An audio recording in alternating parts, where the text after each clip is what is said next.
اب رکا ہوا کام کہاں ہے کہ حکومت اس پہ ایکشن نہیں لے رہی، امپلیمنٹ حکومت نے کرنا ہے آرٹیکل 6۔ آرٹیکل 6 آپ کے اوپر، عمران خان صاحب کے اوپر، قاسم سوری کے اوپر لگ چکا ہے۔ آپ کی اطلاع کے لیے عرض ہے، آپ نے اتنا جو بڑا سیٹ اپ ہوتا ہے ایوان صدر میں، اتنے سارے وہاں پہ افسران ہوتے ہیں، کسی نے آپ کو بریف نہیں کیا ابھی تک؟ آپ آرٹیکل 6 آپ پہ لگ چکا ہے صدر مملکت صاحب۔ کلیئر مینڈیٹ بہت ضروری ہے، تو لائیں کلیئر مینڈیٹ، وہ نہ پنکچر نہ لگوائیں۔ آپ کہتے ہیں، آپ کے لیڈر نے کہا مئی 2013 میں نواز شریف نے 35 پنکچر لگائے، لیکن کیا آپ کی جو حکومت آئی 2018 میں اس میں 55 پنکچر نہیں لگے؟ کلیئر مینڈیٹ کریں، کیا وہ 55 سیٹیں جو ہیں وہ 500 اور 1000، جب وہ سسٹم بیٹھ گیا تھا تو 500 اور 1000 ووٹ ڈال کر آپ کے امیدوار نہیں جتوائے گئے؟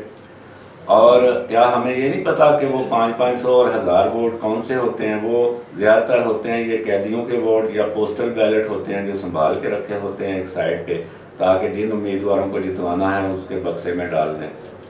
تو یہ صدر مملکت تو ہمیں، مطلب میں تو ان کی باتیں جو ہیں ان کو سیریس نہیں لیتا۔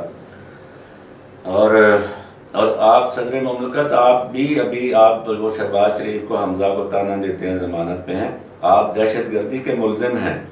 آپ پچھلے دنوں پیش ہوئے خود جا کے عدالت میں، یاد نہیں ہے آپ کو؟ آپ پی ٹی وی حملہ کیس میں دہشت گردی کے ملزم ہیں، اس کے باوجود آپ صدر بیٹھے ہوئے ہیں۔ تو پہلے اپنے گریبان میں جھانکیں، پھر دوسروں پہ کیچڑ اچھالیں۔ اچھا، بات یہ ہے کہ جو سپریم کورٹ نے فیصلہ دیا وہ ٹھیک ہوا کہ غلط ہوا؟ وہ ظاہر ہے کہ غلط ہوا۔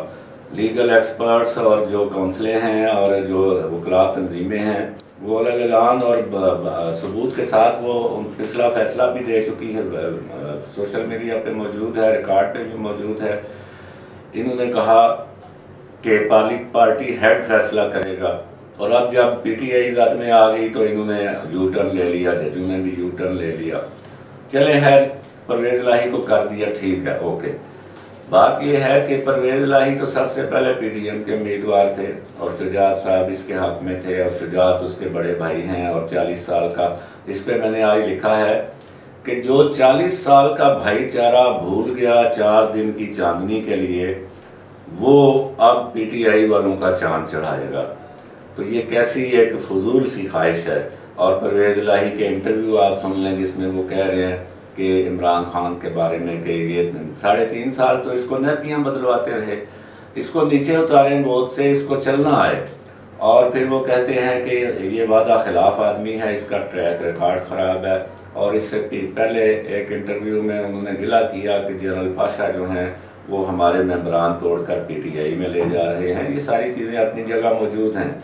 ابھی اس کا ذرا دن گزرنے دیجیے، آپ کو پتہ جائے گا کہ آپ صوبے میں پی ٹی آئی آئی ہے یا پرویز الہی صاحب کا مزاج جو ہے وہ کچھ اور ہے، یہ آپ کو پتہ چل جائے گا۔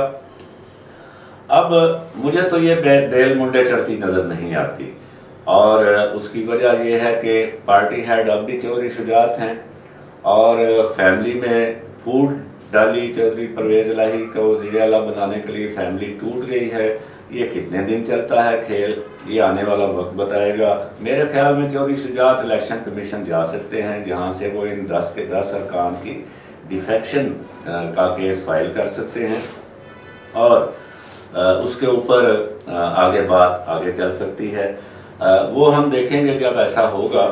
سر دست ہمیں کوئی مسئلہ نہیں ہے کہ پرویز الہی ماشاءاللہ جنرل پرویز مشرف کے دور میں بڑے اچھے وزیر اعلیٰ رہے ہیں۔ ہم چاہتے ہیں صوبے میں امن آئے، استحکام آئے اور ترقی آئے۔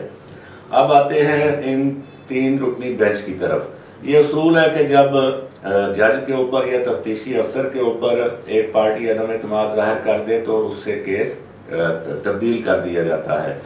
نہیں ہوا کوئی بات نہیں، لیکن یہ بات بھی اپنی جگہ موجود ہے کہ یہ جو 3 رکنی جج صاحبان تھے، ان کی تاریخ ہے مسلم لیگ نون کے خلاف فیصلوں کی۔ عطا بندیال صاحب اس بینچ کے رکن تھے جس نے نواز شریف صاحب کو پاناما کیس شروع کر کے اقامہ پہ ان کو ڈسکوالیفائی کر دیا تھا۔ جسٹس اعجاز الحسن وہ اسی سلسلے میں جو نگران جج لگایا گیا تھا وہ جج تھے جسٹس اعجاز الحسن۔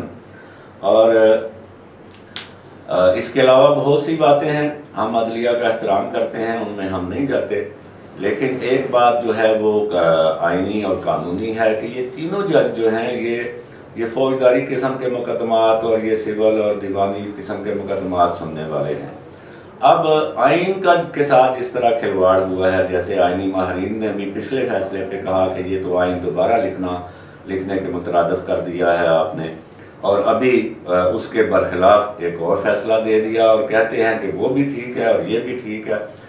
تو اب معاملہ یہ ہے کہ ہمیں جس طرح ہم نے وفاقی شرعی عدالت بنائی ہوئی ہے دینی معاملات کے لیے، ہمیں اب یہ وقت نے بتا دیا ہے کہ عام یہ جو سپریم کورٹ ہے اس کی بجائے ایک آئینی سپریم کورٹ الگ سے بنائی جائے، اور وہ کانسٹیٹیوشنل سپریم کورٹ ہو۔ اس میں بے شک آپ کچھ جج بھی لگا دیں، لیکن اس میں اکثریت جو سیزنڈ پارلیمنٹیرین ہیں ان کی ہونی چاہیے، وہ تمام جماعتوں سے لے لیے جائیں ایک تناسب کے ساتھ، اور وہ فیصلہ کریں کہ آئین کیا کہہ رہا ہے، آئین کی کس شق کی تشریح کیا ہوگی، وہ آئینی سپریم کورٹ فیصلہ کرے۔ اور اگر معاملات کو ابھی نہ سمیٹا گیا طریقے کے ساتھ اور اچھی نیت کے ساتھ، تو آگے مزید تباہی ہے۔ آپ ارلی الیکشن کر لیں، یا میں تو یہ بھی کہتا ہوں کہ آئندہ الیکشن اگر وقت پر ہوتے ہیں تو بھی جب تک یہ مزاج موجود ہے کہ میں نہیں جیتا تو الیکشن دھاندلی ہے اور میں جیت گیا ہوں تو ٹھیک ہیں، مجھے مقررہ مدت کے اندر ہوئے جنرل الیکشن کے بعد بھی کوئی جو ہے بہتری نظر نہیں آ رہی۔ اس میں عوام سب سے زیادہ متاثر ہوں گے۔ اللہ پاک عوام کے اوپر رحم کرے، ان لیڈروں کے دل میں عوام کے لیے رحم ڈالے اور اس ملک پر اس ملک کے اندر برکت لائے۔ لگتا تو نہیں ہے پر شاید۔ آپ سب کا بہت شکریہ۔